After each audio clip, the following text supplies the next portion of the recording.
Hello, and welcome back to our classic story series. Today, we'll explore a delightful tale by Beatrix Potter, The Tale of Benjamin Bunny. It's a story about adventure, family, and a little bit of trouble, all set in the quiet countryside. If you've heard the story of Peter Rabbit, this is what happened after that wild adventure. Let's jump in and find out what happened when Peter and his cousin Benjamin returned to the garden. Chapter 1. Peter's Trouble. Peter Rabbit had just escaped from Mr. McGregor's garden, but he was still very upset.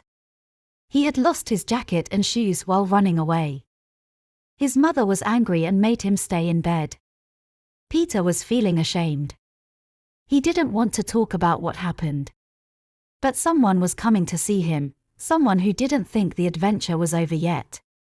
Chapter 2. Cousin Benjamin's Plan. Benjamin Bunny, Peter's cousin, came to visit. Unlike Peter, Benjamin was not afraid. He was curious and brave, or maybe just a bit reckless. He said, "Peter, let's go back and get your clothes." Peter hesitated. He knew how dangerous the garden was. But Benjamin was already hopping away. And Peter, with some fear in his heart, followed him. Chapter 3. Back to Mr. McGregor's garden. The garden was still full of fresh vegetables and colorful flowers. It looked peaceful, but Peter remembered the last time all too well. Benjamin led the way confidently, as if he had done this many times before. They found Peter's little blue jacket and shoes under a scarecrow. Peter was nervous. "Let's leave now," he whispered. But Benjamin wasn't finished. He wanted to pick some onions to take home to his aunt. So they stayed a little longer, just long enough for trouble to find them again. Chapter 4. Trapped by the cat. Suddenly, they saw something move. It was the cat, Mr. McGregor's big, silent, dangerous cat. Before they could run, the cat slipped between them and blocked the way. The two little bunnies dashed into a small greenhouse and hid inside a basket. They stayed completely still, hoping not to be found. Time passed slowly. The air inside the basket was hot and stuffy. Peter wanted to sneeze. Benjamin wanted to leave.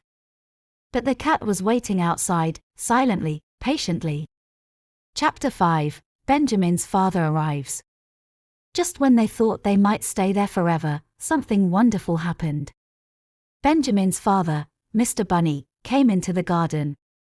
He had been looking for the two naughty little rabbits. When he saw the cat sitting by the basket, he didn't panic. Instead, he took a big switch, gave the cat a firm tap, and chased it away.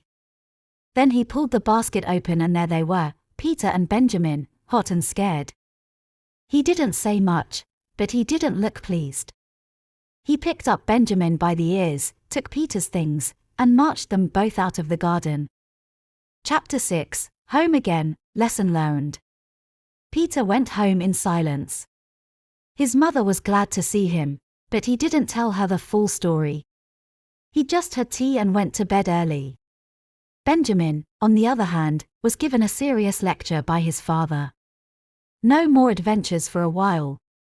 The onions he had picked. Left behind.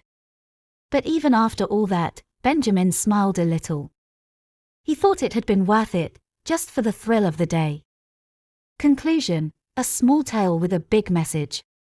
So what can we learn from Benjamin Bunny's story? Sometimes courage is just curiosity in disguise. Sometimes being brave means knowing when to walk away. Peter and Benjamin were both young and made mistakes, but they learned from them. They discovered that family will come to help, but also that choices have consequences. Beatrix Potter gives us more than a tale about rabbits. She gives us a picture of childhood, with its mix of fear, fun, and lessons learned the hard way. Thank you for joining us today. And remember, every good story leaves us a little wiser, and a little more curious. See you in the next tale.